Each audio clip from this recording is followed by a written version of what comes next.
6 is one a select group of Maine firefighters will never forget. It was on that day 10 years ago that the Canadian town of Lac Megantic caught fire. Around 1 in the morning, an unattended train carrying carloads of crude oil barreled down a hill and derailed right in the middle of town. 47 people were killed in the resulting explosions. Rivers of burning oil flowing through the streets destroyed homes and businesses along the way. Overwhelmed by the task of saving the rest of the town, local firefighters put out a desperate call for help. And some of that help came from across the border in Maine. Towns including Eustis, Rangeley, Farmington, and Strong all sent trucks and crews. I recently sat down with just a few of those firefighters to talk about that day. The call came through as, "Help us save our town." Harold Schnetzel, Tammy McGarvey, Tiger Sykes, and Dennis Marquis were just 4 of many Maine firefighters who raced across the border in the middle of the night on July 6, 2013 to help their neighbors. They're used to providing mutual aid, but they've never crossed the Canadian border with a truck before. In fact, they weren't even sure they could. The gates were up and they were waving us through as we got to the Canadian border. So it seems like everyone sort of understood the gravity of this. They this. kind of specifically asked for certain things. They wanted towers and they wanted foam because what they had was a lot of train cars that were leaking oil and were on fire. It's about an hour ride to the Coburn-Gore border from the town of Rangeley. Lac Megantic is another half hour, and there really isn't much between the two. If you know that road, it goes up along Lac Megantic. You travel along Lac Megantic quite a ways.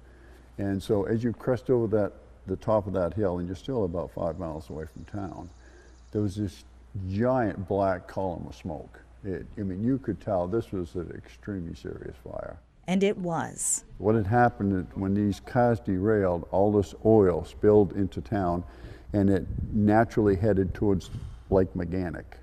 And as it did, it ignited. And so it went right through this neighborhood of houses and everything was just fire. And then all this oil leaked into the storm sewers and the sewer manholes and then ignited. And when it did, it blew all the covers off on the manholes.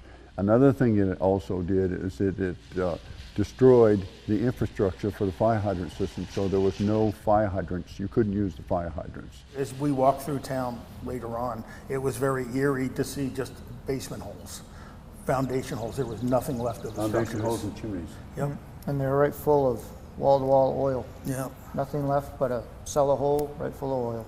Despite a language barrier and hose fittings that didn't match up to Canada's systems, Maine crews got to work. We were getting water pumped to us from the town of Eustis.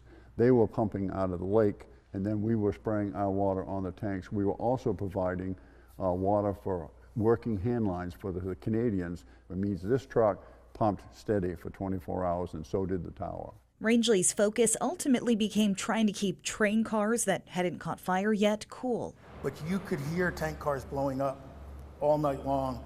This was not a safe situation for anyone in that town. I mean, let alone what you're breathing in while you're on scene. Did that ever cross? Yes, that we had that problem. In fact, they came around to Harold and I that night, and they gave us a mask, to wear masks, because you were breathing in a lot of this, not only from the smoke of the burning oil, but of the oil itself. Was very toxic. It was a disaster that would ultimately claim more lives as the years went on. Between the cancer that people got from the oil and the fire itself, as well as suicides. Was it surprising to you how emotional it was to be there? It still is emotional when you go back through there. When all of the fires were finally under control, Maine's crews were fed some food from a wedding reception that had been canceled, then said their goodbyes. And a lot of the Canadian firefighters that had heard we were getting ready to leave came from down behind the town hall, and they were hugging and thanking us, and you know, we were packing up, getting ready to go, and it was almost like wanted to stay and just keep helping. But at the same time, we had to get back and protect our own communities. It was hard to leave, I think that's true. It was proud to have been there, proud to have done it, but You just want to do more. Yeah.